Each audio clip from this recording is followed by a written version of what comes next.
Hello guys, আপনারা সবাই কেমন আছেন? আশা করি ভালোই আছেন। আমাদেরও মোটামুটি চলে যাচ্ছে, সবাই মিলিয়ে ভালো থাকার চেষ্টা সবসময় করি এবং আমি চাই যাতে আপনারাও খুব ভালো থাকুন, সুস্থ থাকুন সবসময়। এবং কি বলবো, আজকে কোনো রেস্টুরেন্ট বা ক্যাফেতে আমি যাইনি। আমি নর্মালি আজকে আমার বেরোতে খুব একটা ইচ্ছা করছিল না, সেই জন্য আমি বাড়িতেই একটা ভিডিও বানালাম।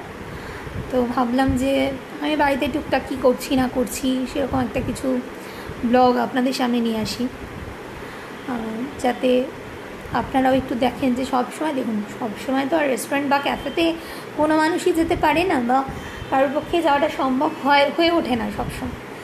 তো আমি ডেফিনেটলি আমি ফুড ব্লগিংই করি, মানে আমার খাবার নিয়েই ব্লগ।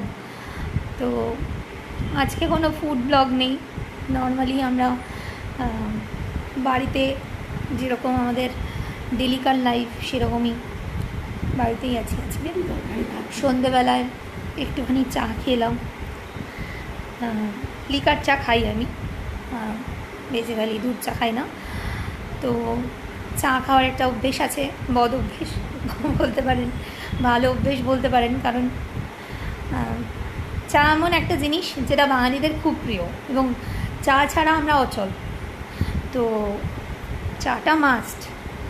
তো সেই ক্ষেত্রে কাজকর্মের পরে অবশেষে দিনের শেষে মনে হয় যে না, একটা বড় ক্যাফে মগে একটা বড় চা নিয়ে বসি, দিয়ে কিছুক্ষণ মার সাথে কথা বলি, গল্প করি, সারাদিন কীভাবে কাটলো না কাটলো জিজ্ঞাসা করি। কারণ সবাই কাজের মধ্যে ব্যস্ত আজকাল, কারোর সময় হয় না আলাদা করে কথা বলার মতো, সবাই যে যার মতো ব্যস্ত সবার ডেলিকার লাইফে। তো যাই হোক, এইভাবেই একটা দিন চলে যায়, আরেকটা দিন নতুন চলে আসে।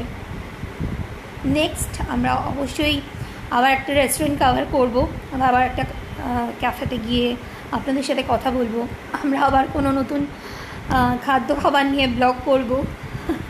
অবশ্যই পিয়ালি থাকতেও পারে, আবার অন্য কেউ থাকতে পারে, হয়তো মাকে নিয়েও আমি এবার যেতে পারি, কারণ মার সাথে আমি অনেক দিন যাইনি কোনো রকম রেস্টুরেন্টে বা কী বলবো ক্যাফেতে।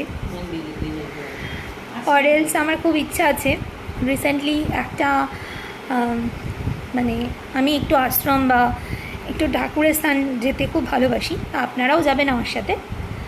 চোখ রাখুন আমাদের চ্যানেলে, সাথে থাকুন, পাশে থাকুন।